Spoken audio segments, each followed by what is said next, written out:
호우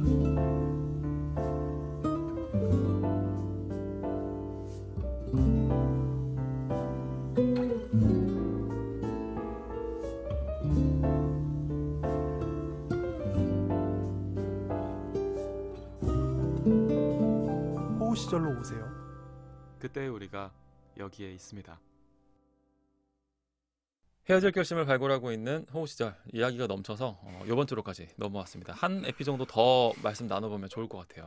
왜 이렇게 웃으세요? 지난 시간에 혹시 그 끝맺음이 좀 불쾌하셨다면 심심한 사과를 드립니다. 네, 식사하면서 혹시 들으셨다면 죄송하다는 말씀 이번 주까지 드리고 싶고, 이 영화 지난번에 되게 자세하게 설명해주지만 한편으로 모호하다 네. 라는 말씀하셨는데, 이 영화 박찬욱 감독님이 그 운영 중인 영화사 이름이 모호 필름이잖아요. 아 그래요? 네, 그래서 되게 영화사 이름도 되게 또 본인 영화 스타일이랑 잘 맞는 것 같다는 생각도 많이 드는데, 영리한 분이에요. 정말 천재적이죠. 저는 사실 박찬욱 감독님 되게 좋아하는데 원래도 되게 오랫동안 좋아했거든요. 그 JSA 때부터 좋아하는, 저분 너무 잘 만든다.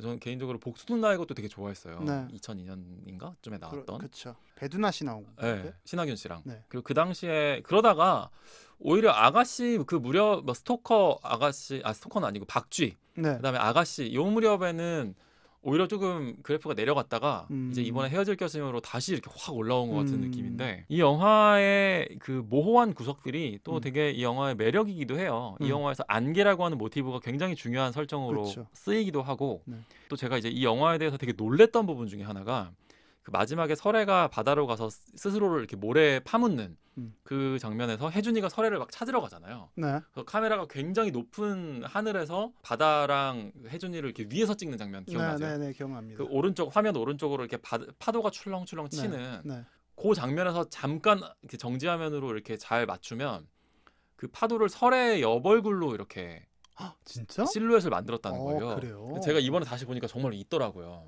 그래요? 전혀 몰랐어요. 그 얘기를 듣고 보지 않으면은 절대 알 수 없도록 한 0.5초 만에 지나가요. 그래요? 근데 분명히 그 파도를 이렇게 설의 옆얼굴로 이렇게 만들어 놓은 장면이 있더라고요. 제가 이걸 확인하고 나서 들었던 생각이, 이 사람들이 이 영화에다가 이 안에다가 얼마나 많이 이런 식의 장난을 쳐놨을까 라는 생각이 드는 거예요. 그렇죠. 전 이건 장치라기보단 장난이라고 봅니다. 뭐 일종의 본인들만의 막 이런 그 일종의 시그널인데 뭐 이스터에그라고 하나요? 뭐 그런 것들이라고 저는 생각해요. 근데 이런 것들을 또 찾아내는 것도, 이런 비유와 상징들 혹은 그런 장치들을 찾아내는 것도 이 영화의 되게 즐거운 부분이라는 생각이 전 들거든요. 그래서 뭐 되게 많이들 얘기하시는 게 이 영화의 안개라고 하는 모티브. 이 영화 자체가 정은희 선생님의 안개라고 하는 노래에서 비롯된 영화다라는 말이 있을 정도로 그래요? 그렇다고 하더라고요. 노래가 되게 중요한 모티브였다.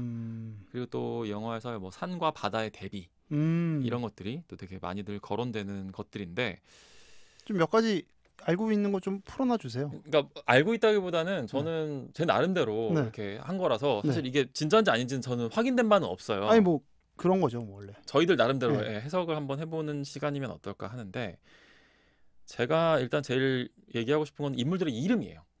이름들이 저희가 올드보이 때도 그 우진이와 대수의 이름에 대해서도 저희가 이야기했었죠. 얘기했었던 기억이 나는데, 그때도 느꼈지만 박찬욱 감독이 절대 이 등장인물 이름을 그냥 짓는 사람이 아니다 라는 생각. 또 이 영화 헤어질 결심 안에 나오는 인물들의 이름들이 좀 독특하죠. 제가 지난 에피소드에서 송설의 남자들, 장혜준, 기도수, 이모신, 이 남자들은 결국 달라 보이지만 다른 남자들이지만 또 어떤 부분에선 결이 되게 비슷하다라고 말을 했었는데, 기도수, 임호신, 장혜준 이 세 명의 이름에는 전부 물과 관련된 그 글자가 있습니다. 기도수의 수, 그 다음에 임호신의 호수죠. 그리고 장혜준의 해는 바다를 의미하는 거죠. 그리고 재밌는 게 해준과 함께 일하는 후배 형사들의 이름에도 전부 숫자가 들어가요. 그 고경표 씨가 수환이라고 하는 이름이고요. 김신영 씨는 여연수라고 하는 여연수 경사. 이건 이제 해준과 결이 잘 맞는 사람들에 대한 암시처럼, 하나의 결로 통하는 사람들처럼. 그리고 이건 어떻게 보면 형사들이라고 하는 사람들이 그 직군이 용의자들과 되게 닮아 있다고 하는 일종의 암시일 수도 있을 것 같아요. 한 끗 차이다 결국에는. 그런 장치처럼 보이기도 했거든요. 그래서 범인의 마음을 잘 알아야 잡을 수 있는 뭐 그런 거니까. 그래서 이 물의 사나이들이 일군의 이름을 장식하고 있고, 반면에 박정민 씨가 연기한 이 홍산호라고 하는 캐릭터에는 산자가 들어가요. 근데 홍산호 씨 이 시퀀스가 이게 되게 또 재미있는 부분이잖아요. 이 영화에서 이제 송설애와 혜준의 이야기를 요 박정민 씨 나오는 장면에서 되게 함축하고 있는 거거든요. 네, 되게 그렇죠. 작은 하나의 그 미니어처처럼 네. 그들의 이야기를 이렇게 작게 보여주는 건데 산호라는 이름에는 산이 들어가니까 이 사람은 산에 대한 암시처럼 보이고 실제로 이 홍산호가 검거되는 스스로 목숨을 끊는 장면은 옥상 위에서 맞아요. 전개가 되죠. 마치 산 위에서 하는 것처럼. 그리고 이제 산을 대표하는 송설애라는 이름도 보면 시옷이 2개나 들어가잖아요. 이것도 약간 산을 형상화한 것 같다는 거죠. 제가 생각하기에는. 네. 그래서 이 두 사람은 홍산호와 설애는 모두 사랑하는 사람을 위해서 혹은 사랑을 영원하게 만들기 위해서 스스로 목숨을 끊는다라고 하는 공통점이 있습니다. 그래서 이 영화에 대한 그런 이름들에는 일단 저는 이런 생각을 좀 해봤어요. 네, 일단 이름 상징에 대해서 먼저 얘기를 해봤어요. 혹시 조세프님도 뭐 좀 생각나는 거 있으세요? 저는 뭐 이름에 대해서 특별하게 생각은 안 했는데 네. 그 혜준의 주변 사람들 이름이 다 물과 연결되는 건 재밌는 지점이네요. 네네. 근데 전 송설에는 약간 설레라는 말을 편하게 한 것 같아요. 네, 설렌다라는, 그러니까 되게 사람을 설레게 하는 면이 있다. 그렇죠. 그런 생각을 좀 하면서 봤었어요. 맞아. 그러니까 정말 그렇잖아요, 실제로. 뭔가 물음표가 자꾸 뜨니까 우리는 호기심에서 오는 설렘이 되게 큰 거라고 생각해서 그렇죠. 송설애라는 인물은 그렇게 봤고 저는 좀 약간 이 홍산호 씬을 홍산호 씬이 분명히 상징하는 건 알겠거든요. 네네네. 근데 이걸 왜 굳이 넣었을까? 이렇게 친절하게 설명해 주면서 전 요게 좀 궁금해요. 혹시 그거에 대한 생각이 좀 있으신가요? 이런 식으로 우리가 그런 걸 뭐라고 하죠? 액자식 구성이라고 해요. 뭐 액자식 구성이고 이렇게 그 그림이 단 줄 알았는데 줌아웃하면 또 더 큰 그림이 있고 더 큰 그림이 있고 이런 거잖아요. 그러니까 이런 거죠. 홍산호의 이야기를 혜준이가 관찰하잖아요. 우리는 혜준이의 이야기를 관찰하잖아요. 우리는 또 누군가에 의해서. 그렇죠. 이런 식으로 그 액자식 구성을 관객에게까지 연결하고 있는 고포커스를 만들고 있는 거 아닌가라는 생각을 저는 해봤어요. 아주 좋은 접근이네요. 너네들도 얘네랑 비슷할걸? 이라는 얘기를 결국에는 하고 있는 거 아니냐라는 그거 되게 거죠. 재밌는 생각이다. 그러니까 일종의 등차 수열 같은 걸 보면 그 뒷부분을 우리가 맞아. 빈칸을 채우는 것처럼 첫 번째 칸이 홍산호고 두 번째 칸이 장혜준이면 세 번째 칸은 나라는 거예요. 그 관객이라는 거예요. 귀납적으로 발견한 내 모습이네요. 그래서 얘네들이 사람도 죽이고 불륜하고 하는데 관객들 당신들의 입장에서도 비슷한 사건들이 살아가다 보면 있을걸? 이라고 하는 요 스트럭처가 있을걸? 아주 좋은. 그래서 그런 식으로 이 영화는 명작의 반열에 도전하고 있는 거죠. 왜냐면 말을 거는 거니까. 그러네요. 그래서 그런 걸로 봤어요. 되게 알기 쉬운 상징을 통해서. 그리고 저는 개인적으로 뭐 이런 얘기를 하면 어떨지 모르겠는데 박정민 씨가 원톱으로 자기 주연 영화 찍을 수 있는 사람이거든요. 그렇죠. 근데 그 배역에다가 이걸 넣었다는 거는 요 상징이 상당히 센 거라는 걸 보여주고 있는 거죠. 그러면은 이거는 뭐예요? 제가 자꾸 질문하게 되는데 나중에 그 닭들이 뭐 도망쳤다고 뭐 하는 자라 아니고요? 네, 자라. 네네. 자라. 자라가 의미하는 건 뭐예요? 자라가 의미하는 거는 그 이제 자라가 좀 설명을 드리면 자라 도난 사건이 이포에서 발생해서 그거를 뭐 못 잡고 있다가 나중에 자라 그거를 혜준이가 들고 와서 나중에 정한이 집으로 가지고 오는. 근데 이제 거기서의 자라의 설정은 자라의 진액이 남자의 뭐 이런 단어는 나오지 않지만 정력에 되게 좋다는 뭐 그런 암시잖아요. 그런 속설들이 있죠. 그 성적인 그런 에너지를 보여주는. 그러니까 약간 이거는 이야기를 끼워 맞추자면 자라가 상징하는 거는 저는 자라는 원래 약간 좀 섹슈얼한 거를 상징하는 거라고 생각을 해요.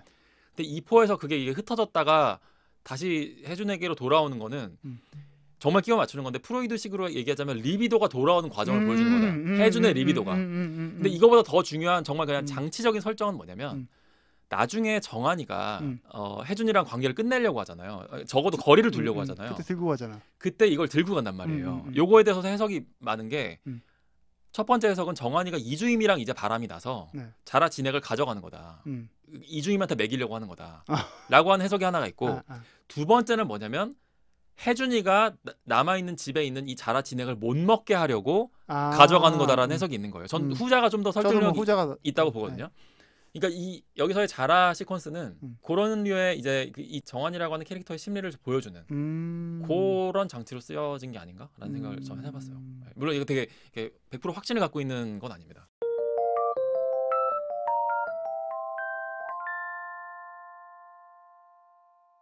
그러면 이주임과 정한의 관계는 어떻다고 보세요? 일단 이거는 관객들을 한번 낚은 거죠. 일단 이주임에 대해서 정한이가 영화 내내 얘기를 하는데 당연히 여성일 거다. 당연히 동성일 거라고 생각하죠. 왜냐면 그게 이제 우리의 되게 미소지니어스한 여성 혐오적인. 왜냐면 이주임 내가 얘기했었잖아. 샘 되게 많다는. 남 얘기하는 거 좋아하고. 요런 거에 대해서 우리가 여성에 대한 스테레오타입을 이런 사람 게다가 정한이랑 막 뭐 남자의 뭐 어떤 막 스태미너 이런 거에까지 그쵸. 얘기를 나눌 정도면 의뢰 여자일 거라고 당연히 동성일 거라고 하는 거예요. 그렇게 몰아가는 거야 사실은. 근데 알고 보니까 남자였던 거죠. 그쵸. 근데 그건 그렇다고 해서 전 정한이랑 이주임이 불륜관계였을 거라고 생각하지는 않아요.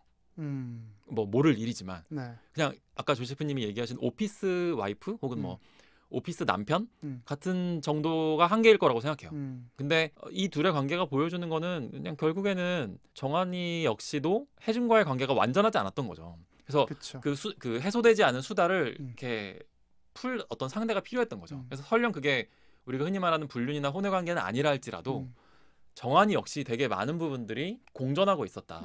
그 혜준과의 관계에서 충족되지 않은 것들이 많았다라는 걸 좀 보여주는 거 아니었을까 싶어요. 그러면 이제 정한에게 있어서 이주임 같은 인물이 만약에 그 원호 씨가 만나는 사람에게 있다면 이거를 허용하실 수 있어요? 이거를 허용할 수 있다면 사실은 사랑이 많이 식은 거라고 저는 생각을 하죠. 왜냐면 심지어 혜준이조차도 나중에 좀 약간의 미련을 보이잖아요. 뭐 가려고 하니까 그럼 그건 어떻게 싫을 때에도 좋을 때에도 뭐 화해하기로 하는 매일 하자고 한 건 뭐야? 약간 이런 미련을 보이는. 근데 그게 아무렇지 않다면 그 관계에 애착이 있다고 말할 수 있을까라는 생각 좀 들긴 해요. 그래서 정한이도 성별에 대해서 말하지 않았던 게 아닐까라는 생각이 들기도 하는 거죠. 네. 정한이가 이야기하지 않았던 이유는 그 부분이 그러니까 본인도 깨림칙한 건 있었던 것 같고. 조시프님은 어떠세요? 그런 오피스 남편? 이게 그러니까 남사친이냐 여사친을 그거잖아요. 어디까지 허용해 주느냐의 문제인데 저는 오피스 와이프와 오피스 허스밴드라는 이야기를 하면 이거는 싫어요. 그런 타이틀이 있는 건 싫다. 그런 타이틀로 만나는 사람이라면 당연히 싫겠죠. 근데 남사친이 있다. 그러면 남사친은 있을 수 허용해줄 수 있는 거 아니냐. 이게 결국 언어 프레이밍의 차이인데 사실 둘 다 비슷하게 볼 수 있는 거 아닙니까? 어떤 결에 있어서는 그 어떻게 규정하느냐에 따라서 되게 달라지는 것 같은데 근데 저도 사실 원우 씨랑 동일한 것 같아요. 내가 만나는 사람이 1대1로 누군가를 만난다. 나한테 뭐 설령 말을 한다 할지라도 그거를 허용해줄 수 있는 건가? 그 관계를? 쉽지 않지 않나요? 그리고 그걸 허용해주는 순간에 그걸 또 고지고대로 받아들일 수 있을까? 상대방도. 그렇죠. 맞아요. 그거에 대한 여러 가지 퀘스천이 계속 퍼즐처럼 생기기 때문에 연쇄적으로 생기기 때문에 별로 바람직하지는 않은 것 같아요. 제 생각도 그래요. 저는 사실 남사친 여사친에 대해서 상당히 보수적인 입장을 갖고 있는 편이거든요. 경험상으로도 결국에는 문제가 좀 생겼던 경우들이 좀 많았던 것 같아요. 한쪽은 그리고 어떤 다른 감정을 품을 확률이 높다. 좋아하고 있는 경우들이 저는 솔직히 말하면 대부분이라고 생각해요. 저도 뭐 마찬가지입니다. 감추고 그러니까 아주 단적으로 영화에서는 아무런 힌트도 없지만 이주임은 정한이를 좋아하고 있을 가능성이 있다는 거죠. 이주임은 정한이를 확실히 좋아하는 것 같아요. 그래요? 확실하게? 그리고 정한이는 그걸 알고 있기 때문에 이야기하지 않았던 것 같고 일정 부분은 의지했던 것 같고 그리고 마지막에 이제 보여주면서 내가 옵션이 없는 게 아니야 라는 일종의 쇼잉을 해준 게 아닐까. 그렇죠. 근데 이주임은 정한이를 좀 좋아했을 마음이 있을 것이다. 좋아하는 마음이 있었던 것 같지 않나. 저도 충분히 그렇게 볼 수 있는 여지는 그렇게 해서 자꾸만 뭔가 둘의 사이를 교묘하게 이간질하는 멘트들을 계속 했던 게 아닐까. 그치. 그래가지고 결국에는 그 성류 깎는 신에서는 사실 혜준이도 약간 좀 짜증이 났던 거거든요. 그런 이주임의 이런 얘기 저런 얘기 나오다가 좀 투머치 아니냐 이렇게 뭐야? 약간 이렇게 되는 것들이 좀 보였었던. 저는 그 장면이 되게 인상 깊었어요. 그 마지막에 혜준이 같은 차로 보이는데 설애의 차 뒤에다가 바로 혜준의 차를 대놓고 그 아까 그 여벌굴이 나왔다라는 그 장면이겠죠. 그 장면이 되게 인상 깊었던 게 결국은 둘은 이렇게 누군가가 죽거나 여기서는 함께 할 수 없을 때만 서로 같이 나란히 있을 수 있는 건가? 이런 그림인가. 딱 그 차 뒤에다가 세워놓는 그 상징이 결국은 두 사람이 갖고 있는 이 사랑을 슬프게 인식하게 되면 느껴지는 이 결국은 함께 할 수 없는 이 공허함이 아닐까라는 생각으로. 그리고 이제 그 옆 얼굴 같은 걸 넣은 걸 봤을 때는 결국에는 설에는 이제 바다의 하나가 된 거잖아요. 바다로 이제 수장된 거니까. 그런 방식으로. 근데 이제 마지막 장면에 혜준이가 그 바다 안에서 막 물을 첨벙첨벙 튀기면서 이렇게 애타게 찾으면서 영화가 끝나잖아요. 조 셰프님 방금 얘기하신 표현법을 빌리면 이런 방식으로만 이제는 둘은 함께 할 수 있는 미결 사건으로. 그렇죠. 그렇게 남을 수 있는 걸 마지막에 또 상징으로 보여준 게 아닌가 싶기도 해요.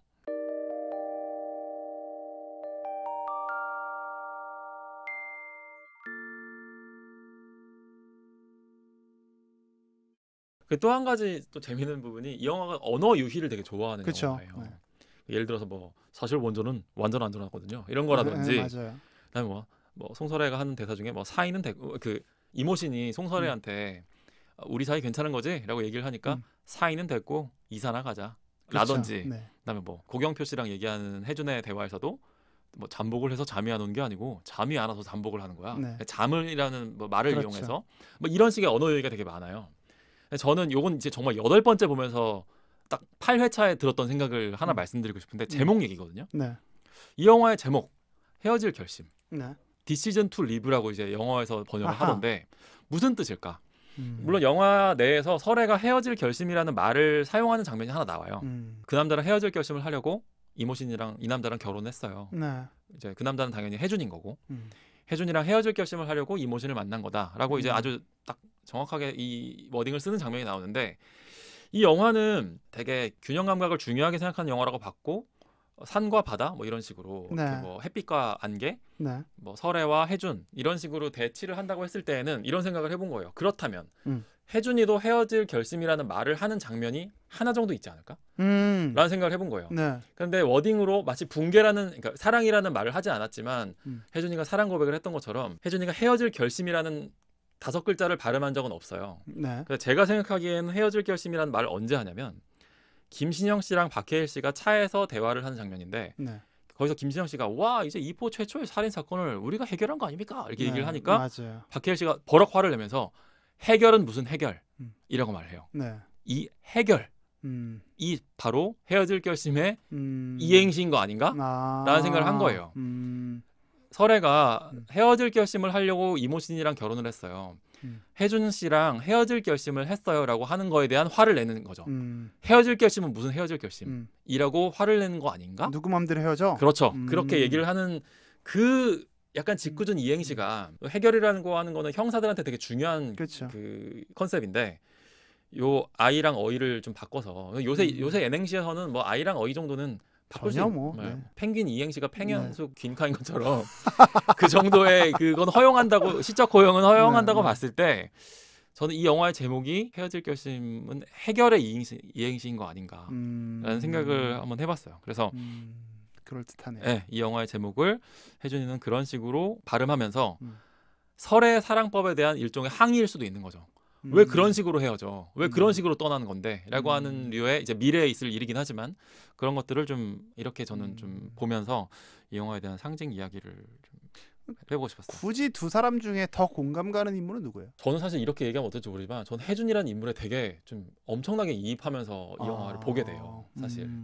왜냐면 저도 남들한테 말하지 못하는 여러 가지 그런 뭐 속사정들이 있고 파괴적인 본능이나 뭐 이런 게 제가 스스로 느끼기에는 있을 수 있잖아요. 그렇죠. 누구나 사람이 자기만의 비밀이 있고 저는 혜준이라는 인물에 되게 사실 아직까지도 빠져 있다고 볼 수 있을 것 같아요. 그 캐릭터에 되게 건축학개론을 보면서 이재훈 씨한테 느끼지 못했던 엄태영 씨에게 느끼지 못했었던 그런 류의 페이소스가 이 캐릭터가 있다. 그래서 저는 요 혜준 캐릭터에 좀 많이 공감이랄까 되게 매혹된 거죠.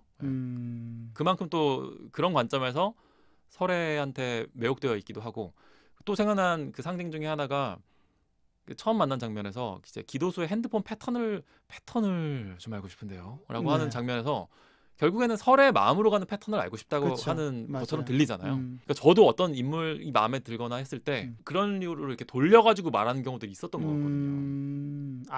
암시를 통해서. 저는 이 영화 보면서는 이제 되게 나중에 이제 정말 상세하게 설명해 주려고 노력하는구나. 그래서 맞아요. 사건 중심이 아니라 감정 중심이다라는 걸 그래서 일부러 사건을 다 설명해 주는 거고 더불어서 이 영화는 자꾸 그 교차 편집을 좀 하거든요. 그렇죠. 막 이렇게 유사한 그 앵글을 통해서. 그렇죠. 그리고 그 실제로 서사가 있는 게 아니라 실제 시간상의 과정과 뜬금없이 이 인물들이 생각하는 부분을 그냥 같은 장면에다 넣어버려요. 맞아요. 그러니까 그거는 각 인물들이 주관적으로 어떤 마음을 지금 품고 있는지를 옆에서 아주 세밀하게 보여주는 거다. 시각적으로 보여주는 거예요, 그냥. 그 장면을 통해서 저 같은 사람은 근데 그게 이제 혼란스러운 거죠. 영화를 보면서 이게 좀 오히려 몰입에 방해되는데 오히려 박찬욱 감독은 이게 마음에 대한 이야기야를 마음에 대한 영화고 이 두 사람의 감정을 봐주를 그런 기법을 통해서 전달하려고 했던 게 아닐까. 엑스레이라든지. 그렇죠. 어찌 보면 근데 저는 장르적 특성과 편견으로 감독이 아무리 얘기를 해도 거기까지 들어가지를 못하는 게 오히려 제가 이 영화를 보면서 좀 어렵게 느꼈던. 그럴 수 있죠, 근데. 방식이었던 것 같아요. 그런 스타일 감독의 결과가 또 맞는 것도 일종의 케미스트리인 거잖아요. 그래서 이게 박찬욱 감독이 저는 되게 천재적이긴 하다. 그래서 뭔가 새로운 장르를 만들어낼 수 있고 좀 스타일의 변화를 줄 수 있는 사람이구나. 기존의 관념을 아예 무너뜨리고 그런 부분에 있어서 되게 감각적이다, 이 사람. 그러니까 제가 박찬욱 감독의 그 복수는 나의 것 초기작 중에 복수는 나의 것을 제가 되게 좋아하게 된 이유 중에 하나가 그 전에 나온 작품이 JSA인데, 그렇죠. JSA랑 너무 다른 거예요. 맞아요.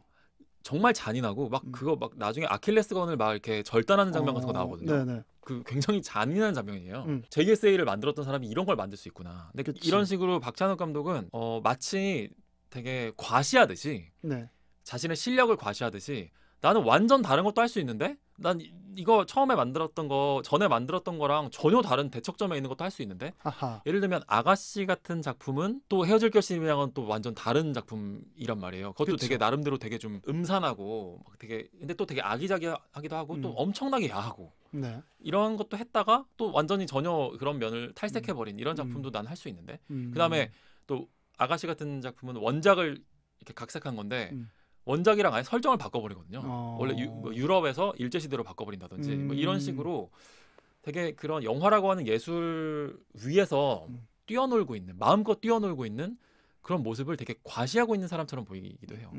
원우 씨가 좋아하는 그 얼마 전에 돌아가신 루이치 사카모토. 사카모토 류이치랑 되게 흡사한 면이 그렇죠. 있네요. 그런 부분에 제가 어떤 장르적 특성을 이렇게 파괴하고 이탈하고. 전 그런 거 되게 좋아하니까 제가 그런 거에 워낙 되게 반사적으로 이렇게 매혹되는 면이 있어서인지 몰라도 박찬욱 감독의 그런 작품 세계도 되게 좋아. 물론 그러다 보니까 작품마다 저도 편차가 있어요. 예를 들어서 그렇죠. 결이 안 맞을 수 있죠. 저는 박쥐라는 작품은 저는 사실 그렇게까지 잘은 모르겠어요. 저도 뭐 그렇게 유쾌하게 보지 않았어요. 네네. 딱 한 번 봤거든요. 그 영화는. 근데 한 번 보고 저는 아직도 그 씬에서 경악했던 장면밖에 전 기억이 안 나요. 내가 이렇게까지 확인해야 되나. 그렇죠. 요 정도 하고 이제 뭐 거의 뭐 이제 저는 얘기할 수 있는 거 다 얘기한 것 같거든요. 저도 뭐 헤어질 결심, 뭐 언제쯤 헤어질 결심을 헤어질 수 있을 것 같아요. 저는 아직은 한참 멀은 것 같아요. 왜냐하면 그리고 저는 한 가지 제가 갖고 있는 일종의 희망사항인데 타짜라고 하는 영화가 타짜 1편이 2006년도에 나왔는데 최근에도 되게 막 바이럴 됐잖아요. 그렇죠. 저는 헤어질 결심이 그럴 가능성이 있는 영화라고 생각해요. 그렇죠. 왜냐하면 이 영화에 나오는 그 조연 캐릭터들이 너무 짱짱한 사람들이 많아요. 맞아요. 네. 그 얘기도 한번 해보면 잠깐 해보면 어떨까 싶은데 뭐 박정민 씨 말할 것도 없고 김신영 씨가 이 영화에서 되게 재발견된 그런 거고 저의 최애 캐릭터 중에 하나가 사철성이에요. 철석. 계속 때릴 수가 있어. 그 너무 좋아하는 장면이거든요. 이게 신스틸러. 맞아요. 그리고 또 분량은 좀 적었지만 그 이지구 역할의 이학주 씨인가요? 그분도 되게 기억에 남고 이학주 씨 참 연기 잘해요. 너무 그 섬뜩하게 연기하잖아요. 걔 자살 충동이 있어요. 막 이렇게 막 너무 음산하게 대답하는 그런. 그 어디선가 봤는데 그 이학주 씨가 맡았던 그 이지구 역할이 박해일 그 해준이 또 이지구 씨한테 너는 사람 죽일 인물이 안 된다라고 했는데 그게 뭐 각본집인가 어딘가에서는 원래 의도는 그래서 그 PC방 알바생을 이지구가 죽였다라는 얘기가 있더라고요. 오빠 PC방에 그 처음에 나오는 PC방에 그 어떤 정보를 제공한 사람을 결국은 나중에 죽였다라는 뭐 내용 제가 뭐 헤어질 결심을 준비하다가 어디선가 그런 내용을 봤던 것 같아요. 근데 그 부분은 생략된 거다.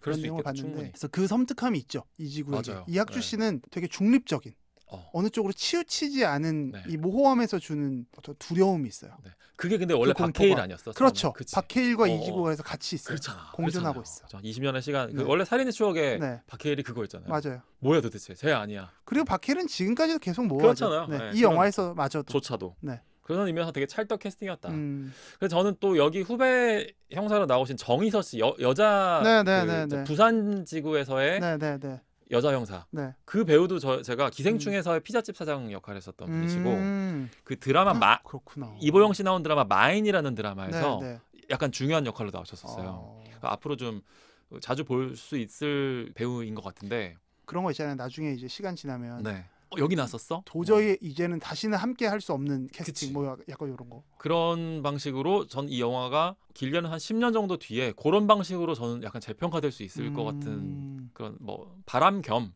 그런 예상을 제가 가지고 있거든요. 그래서 아직까지 헤어질 결심, 저 스스로의 헤어질 결심은 좀 요원하다.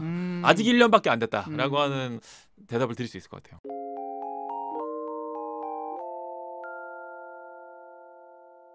저희 뭐 사실은 간략하게 해보려고 했는데 생각보다 좀 수다를 많이 떨었던 것 같아요. 그래도 뭐 들으시는 분들께 좀 다소 죄송하고 송구스럽게 느끼는 건 저희가 이야기가 조금 퍼져나가 있을 것 같아요. 그래서 맞아요. 들으실 때 조금 정리가 안 될 수 있을 것 같은데 그렇게 중요한 얘기는 아니니까요. 그런 방송이에요.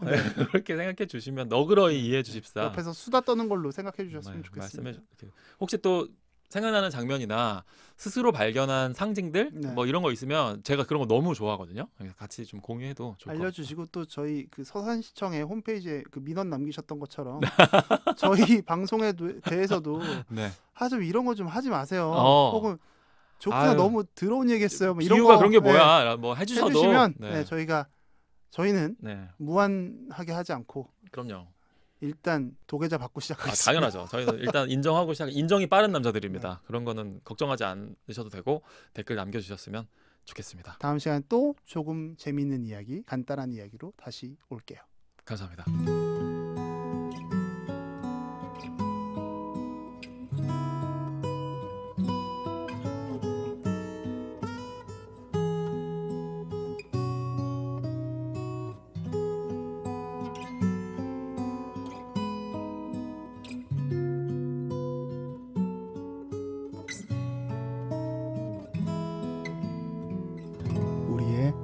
호우 시절